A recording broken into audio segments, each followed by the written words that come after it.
K2 전차의 기동을 보니 한국에 사막이 있는 줄 알았다. 한국을 대표하는 명문 기갑부대인 제11 기동사단의 화력체계가 중동 카타르 사막 한가운데에서 경악스러운 화력과 기동력을 선보였습니다. 훈련이 진행된 카타르의 알칼라의 훈련센터는 카타르 남부에 위치한 군사훈련 시설로 약 2,500제곱킬로미터 정도의 면적을 차지하는 중동 최대 훈련센터이며 대부분이 넓은 사막지대로 사막 전투 환경에 특화된 훈련, 특히 주로 기동성 전술을 중점으로 한 훈련 프로그램이 운영됩니다. K2 전차와 K9 자주포가 지닌 수많은 장점 중 가장 두드러지는 기동성의 우수함을 마음껏 선보일 수 있는 곳이죠. 국방부 관계자에 따르면 K2 전차는 신형 사격 통제 장치와 장병들의 뛰어난 전투 사격 능력을 바탕으로 5km 떨어진 표적을 80% 이상의 명중률로 타격하며 국산 무기체계의 뛰어난 성능을 과시했다고 하는데요. 이는 K2 전차가 진행했던 실제 사격 훈련 가운데 가장 긴 사거리의 훈련이었습니다. 한국군의 승진 사격장은 1.7km였으며 노르웨이의 사격장은 2.7km, 폴란드의 사격장은 4km로 알려져 있는데요. 이번 카타르 알칼라의 훈련센터에서 K2 전차는 무려 5km 떨어진 목표물을 정확하게 타격하면서 카타르 군 관계자들을 놀라게 했습니다. 특히 사막 환경이라는 특수성으로 한수위의 역량을 선보일 것으로 예상한 카타르 육군들은 K2 전차가 마치 사막형으로 개발이 된 듯한 기동성과 기동간 사격을 선보이자 깜짝 놀랐다는 후문인데요. 카타르 지상군 훈련대장인 사드 알하이 소령은 특히 사막과 같은 낯선 환경에서 거침없이 임무를 수행하는 한국군의 강인함과 높은 교육훈련 수준, 그리고 무엇보다 무기체계의 우수성이 매우 인상 깊었다면서 지금 바로 사막작전에 투입될 수 있을 만큼의 높은 성능에 감탄을 금치 못했다라고 했습니다. 카타르 지상군 훈련대장이 놀랄 수밖에 없는 이유는 카타르가 운용하고 있는 전차가 현재 전세계 최고의 전차 중 하나로 평가받는 독일산 레오파르트 2A7 플러스 신형 모델이기 때문입니다. 특히 사막형으로 특수에 개발되어 험준한 모래 지형을 돌파할 수 있도록 궤도폭을 넓히는 디자인, 지면과의 접지력을 높이는 중앙 타이어 공기압 조절 시스템 등이 적용된 모델로 62대를 독일로부터 약 22억 유로에 구매한 것으로 알려져 있습니다. 이를 기준으로 대당 가격을 계산하면 약 3,500만 유로, 한화로 500억에 달하는 어마무시한 금액이죠. 이에 당연히 자부심을 갖고 있을 카타르 군이었지만 사막형도 아닌 한국형 K2 전차, 그것도 강원도 홍천군에 위치한 제11 기동사단에서 운용 중인 K2 전차가 8,000km 떨어진 카타르 사막 한가운데에서 쌩쌩한 모습을 보이고 있으니 놀랄 수밖에 없는 것이죠. 특히나 주목해야 할 것은 카타르군이 운용 중인 레오파르트 전차나 펜저비치 2000 자주포는 모두 독일산으로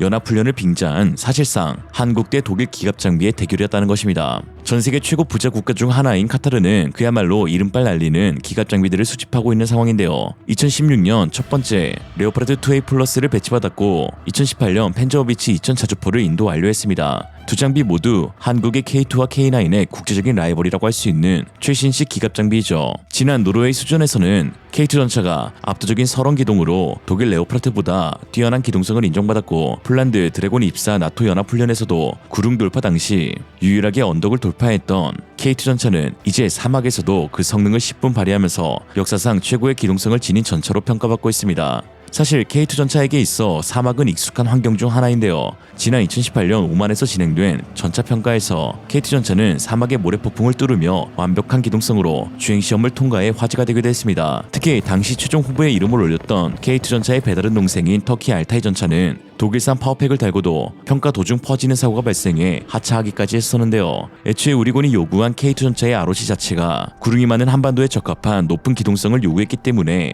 이로써 전세계 어디서든 완벽하게 적응하는 모습을 보이고 있는 것이죠. 다시 한번 느끼지만 한국이 지니고 있는 조건들, 사계절, 삼면바다, 80% 산악지대, 갯벌은 사실상 무기 개발의 치트키이다. 이에 K2 전차를 운용하고 있는 폴란드에서도 현재의 사양에 크게 만족감을 드러내면서 차기 K2PL 전차에도 원한인 7륜 보기륜이 아닌 국내 전차와 동일한 6륜 보기륜을 장착하기로 하였습니다. 이는 시간과 비용 문제도 있지만 무엇보다 라스푸티차와 구릉, 늪, 호수 등 폴란드의 험준한 지형에서 가벼운 차체에 따른 야지 기동성이 높은 평가를 받았기 때문이죠. K2 전차가 3.5세대 전차들 가운데서 유독 높은 기동성을 지닌 이유는 바로 현수장치에 있습니다. 세계 최초로 반능동 유기압식 ISU를 전면적으로 도입하였죠. 반능동이라는 말은 컴퓨터가 보기륜의 높이를 조절한다는 의미인데요. 이를 이용해 여러 장애물을 접할 시 자동적으로 추적의 보기륜 높이가 조절됩니다.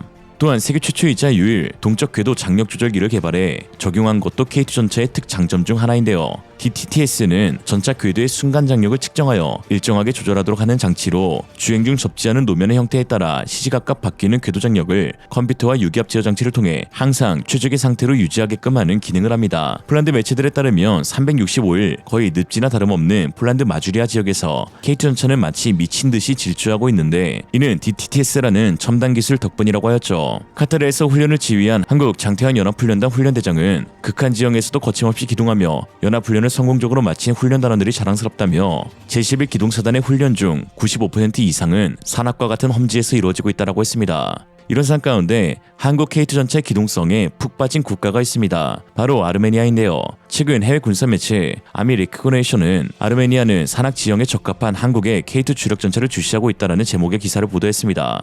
그러면서 수렘 파피키안 아르메니아 국방부 장관이 2024년 9월 한국을 방문해 리에임 회의에 참석했는데 일정 중 극비로 K2 전차의 생산업체인 현대로템에 방문했다는 사실을 전했습니다. 그러면서 아르메니아 매체 칼리바는 아르메니아 안보 보좌관인 아르멘 그리고리안 역시 9월 6일 한국을 방문해 무기 조달 문제를 중심으로 여러 차례 회담을 가졌다고 보도했죠. 매체는 다음과 같이 말했는데요. 현재 한국군이 운용하고 있는 K2 주력 전차는 산악 지형에 특히 적합한 첨단 기술인 반능동 유기압 서스펜션 시스템을 갖추고 있다. 그리고 국토의 거의 86%가 산악지대인 아르메니아에서 이 능력은 기동성과 정밀도를 향상시킴으로써 상당한 전략적 이점을 제공해줄 수 있다. 또한 탱크에는 지형에 따라 서스펜션을 자동으로 조정하는 센서가 장착되어 있어 정확도와 승차감이 더욱 향상된다. 현재 아르메니아 기갑부대는 T-54 세대, T-55 5대, T-72 약 100대, T-90 1대 등 109대의 주력 전차를 포함한 구형 모델로 구성되어 있으며 모두 소련 시대에서 물려받아 러시아가 현대화한 것이다. 그러나 이 수치는 2020년 이후 나고르노 카라바흐에서 벌어진 전투에서 입은 손실로 인해 개량이 필요할 수 있다는 점을 유의해야 한다.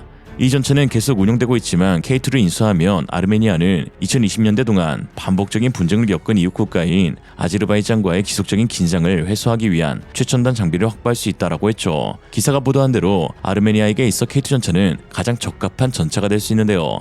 한반도만큼이나 산악지대가 많은 아르메니아는 아제르바이잔과 나고르노 카라바흐를 놓고 분쟁을 벌이고 있습니다. 해당 지역은 대표적인 산악지대로 라고르노라는 말 자체가 산악을 나타내는 형용사 라고르니의 삽간사인 오가 붙은 형태이죠. 그리고 산악지대에서 가장 날뛸 수 있는 전차는 뭐다? 흑표범 아니겠습니까? 특히나 아르메니아가 K2 전차를 도입하려는 또 다른 이유가 있는데 바로 아제르바이잔이 터키의 알타이 전차를 도입하려 하기 때문입니다. 아르메 아제르 전쟁에서 터키는 아제르바이잔의 편을 들며 각종 여러 군사무기들을 지원해준 바 있었는데요. 아직 터키는 자국산 파워팩을 개발하지 못한 상태여서 2025년 개발 이후 수출을 타진할 전망이죠. 자칫 실전에서 K2표와 그 아류적인 알타이 전차가 맞붙게 될 것으로 보이는데 해당 분쟁 지역에서 만약 전투가 벌어지게 된다면 K2 전차가 단연 압도적인 전력을 발휘할 것으로 예상됩니다. 알타이 전차를 두고 K2의 배달은 동생이라 지칭하지만 사실 자세히 살펴보면 거진 9촌뻘되는 남과 다를 바 없는 동생인데요. 애초에 무게부터가 흑표는 56톤이고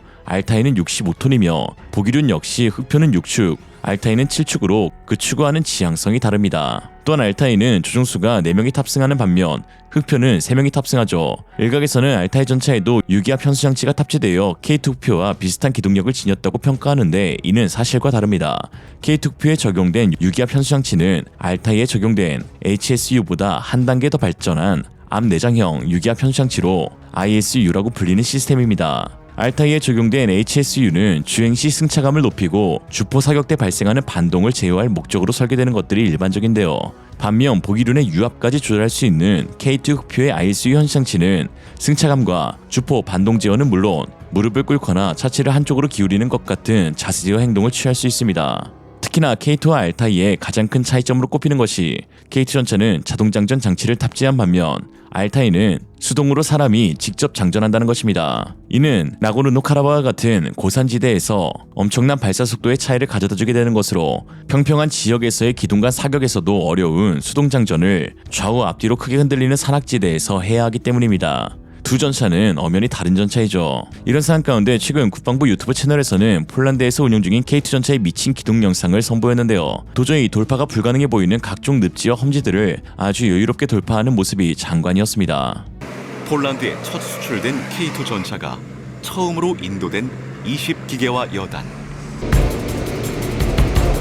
도입 전만 해도 우리의 전차가 과연 폴란드 지형에서도 능력을 발휘할 수 있을 것인가 우려가 있었으나 그것은 한낱 기우에 불과했다. 악천후로 엉망이 된 작전 지역과 높은 경사로도 K2 전차에게는 아무런 장애가 되지 않았다. 최악의 전장 상황에서의 기동 및 작전 수행을 염두에 두고 설계된 최첨단 전차이기에 최대 60% 경사를 오르는 등판 능력을 비롯해 그 성능은 가히 세계 정상급이다.